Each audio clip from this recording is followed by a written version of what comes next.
Hi, I'm Tony Russo, and this is a Bagel Manifesto, where I share stories about coming to terms with belief, culture, and the profound sense of loss that nobody really cares about bagels anymore.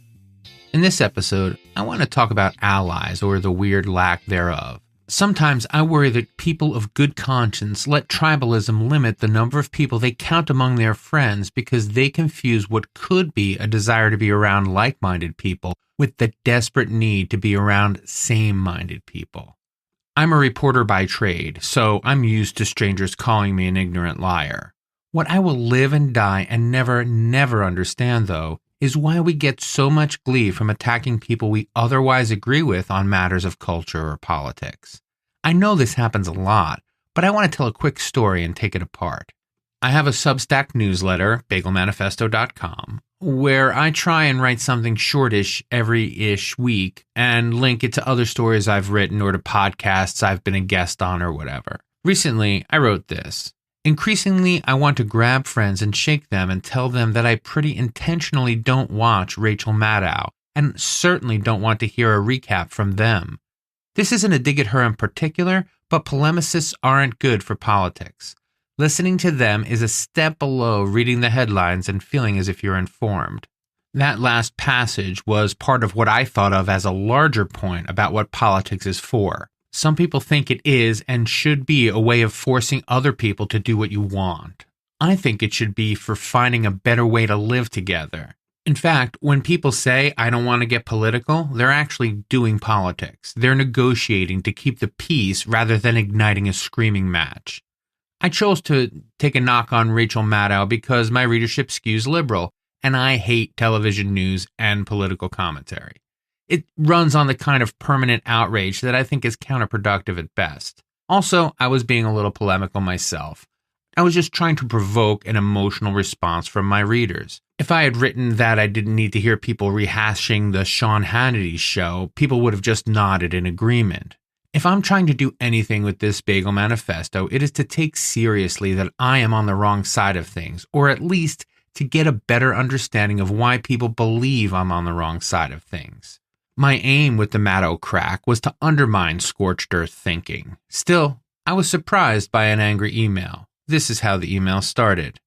When we call Rachel a polemicist on par with liars like Tucker Carlson, we do the truth and ourselves a terrible disservice. First off, Rachel? It wasn't as if the writer was a friend of hers, but if you're among the people who got a little sore when I said Rachel Maddow doesn't say anything worth hearing, think about what made you sore. If it's because you think she's your friend, like first name basis monthly brunch friend, I'm sorry to break the news. If you're mad because I'm wrong, imagine how my wife feels. She thinks I'm wrong a lot too. It's important to add here that I don't respect anything about the failed project that is cable infotainment. I don't value it. And I remember that before we had Facebook to blame, cable news and the 24-hour news cycle were candidates for the greatest threat to democracy. The point is, I don't have any skin in the game when it comes to who's doing infotainment right. Second, it was weird that the correspondent thought I was comparing their pal Rach to Tucker Carlson. Tucker wasn't mentioned anywhere in my story. It made me wonder whether those are the only two lenses for viewing American politics on television. I guess they are if you are committed to watching infotainment, and I think that we'd be happier if we just didn't do that. I don't want to participate in that part of culture because I think it's counter to being able to live together a little more happily.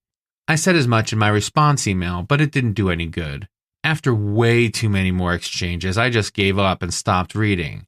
The last email I read ended like this. When you say a reporter is the same thing as a shill, you're destroying journalism. Ouch. I didn't know I had to choose between being preached at on MSNBC and destroying journalism. That's a lot of responsibility for just one guy. What was disappointing, though, was the reminder about how love it or leave it has crept into the left. It reminds me of History of the World Part 1, where an aristocrat gets sent to the Bastille for saying, "The poor ain't so bad." Upon hearing that this is what he was incarcerated for, the king is shocked that they even let him live. In recent years, the notion of affiliation has given way to something much more tribal.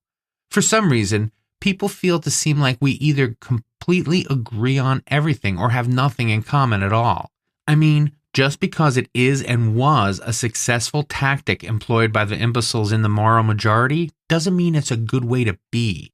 I just wish we felt like there was an alternative between going to the mat to defend everything Rachel says and flying a Nazi flag. I've been struggling to find that middle ground for a while. Now listen, I'm not saying anyone is in a cult. I am not saying anyone is in a cult. I am not saying anyone is in a cult. In Dragged into the Light, my book about an internet cult, I took a look at why churches are emptying out. This is a historical fact that predates the 9/11 attacks, but certainly has picked up steam in the last decade. I want to share a passage from that here.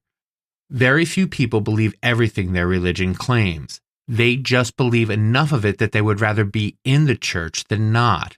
It's a tie to family, friends, and a wider spiritual life, even if you do have the occasional pepperoni pizza on a Lenten Friday. When people change churches or religions, it's because the rules for participation require too much of them. I don't think this is a novel insight, but when applied to the Sherry Shriner people, it takes on a different dimension. It was easy for me to sum up the religious right in this way. They don't want to be among people who only believe most of what they believe. For some reason, belief is an all or nothing proposition, and with eternal damnation on the line, that almost makes sense. For me, it reveals the fragility of their beliefs. The closer a person gets to living in a black and white world, the harder they have to work to maintain it. Under those circumstances, it isn't just easier to limit your point of view, it is absolutely critical. All faith, whether it be in the power of God to smite a homosexual accepting world or in the unfiltered truth from a television personality, takes more work than most people are willing to put in. Instead, we trade self-criticism for strongly held axioms. We list our beliefs so we don't have to examine them. If anyone else's list is different from ours, we know they're the enemy. I honestly wonder sometimes whether my atheism is just rooted in intellectual exhaustion. I've always understood faith as a process of constant testing, of how hard a person is willing to work to be sure what they know in their heart is true. I've said before that figuring out how to be good is dicey enough without also having to match it up with what God supposedly wants, depending upon who you ask. Progressivism appealed to me because it seemed boxless. There was this notion, and maybe it was always just in my head, that we were all people with fears and wants who should try to live together with a minimum amount of strife.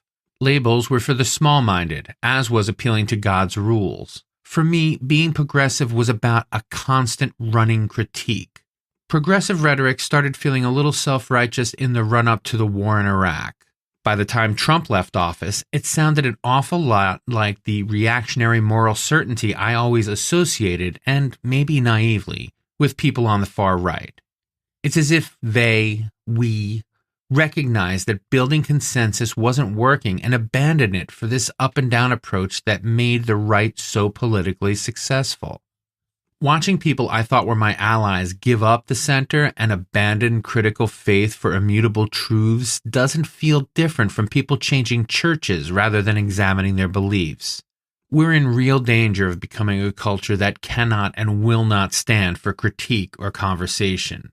There's this creeping desperation to be right on all counts and at all costs that appeals to the fascist in all of us. At the risk of sounding hypocritical, if that happens, the right will have won. But at least we'll still have television personalities to give us the gist of why they're irredeemably evil. So, what do you think? Even though I've been the only one talking for a while, I would love to get your impression. You can shoot me an email at bytonyrusso@gmail.com. If you want to send a voice memo along with that, I'd be happy to replay it and comment on it. If you'd like to support me, you can buy my book, Dragged into the Light, Truthers, Reptilians, Super Soldiers, and Death Inside an Online Cult. That's available wherever you get books. The audiobook will be out in the next couple weeks. I'm very excited about that. Stay tuned. You can also sign up for my newsletter at abagelmanifesto.com. Follow me on social media at @ByTonyRusso on Twitter, Facebook, and Instagram. This show has been written and produced by me, Tony Russo. Keep the faith.